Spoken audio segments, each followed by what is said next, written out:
खबर शामिल करते हैं world news HD। Pakistan bureau chief Punjab Syed Naseem Askari की इस रिपोर्ट के मुताबिक DPO पाकपतन जावेद चद्दड़ की जेर सदारत दफ्तर पुलिस में क्राइम मीटिंग का इनेकाद किया गया।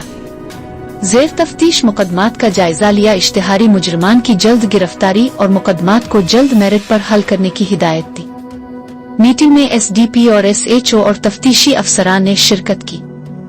मीटिंग में DPO पाकपतन ने थाना वाइस क्राइम और जेर तफ्तीश मुकदमात का जायजा लिया गया।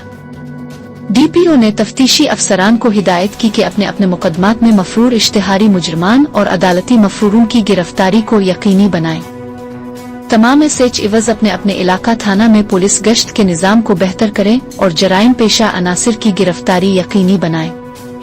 DPO पाकपतन ने मुकदमात के तफ्तीशी अफसरान को मुकदमा की नौयत और जुर्म के हिसाब से तमाम तर मुकदमात को दिए गए टाइम के अंदर मेरिट पर यकसू करने के अहकामात जारी किए। DPO ने सर्किल अफसरान और SHO को हिदायत की कि अपने अपने सर्किल और थाना जात में तैनात तफ्तीशी अफसरान के साथ हफ्तावार मीटिंग करेंगे और तफ्तीशी अफसरान से उनकी हफ्ता में की गई प्रोग्रेस के हवाले से दरियाफ्त करेंगे। DPO का मजीद कहना था कि अवाम के जान और माल के तहफ़्फ़ुज़ के लिए हर मुमकिन इक़दामात करें।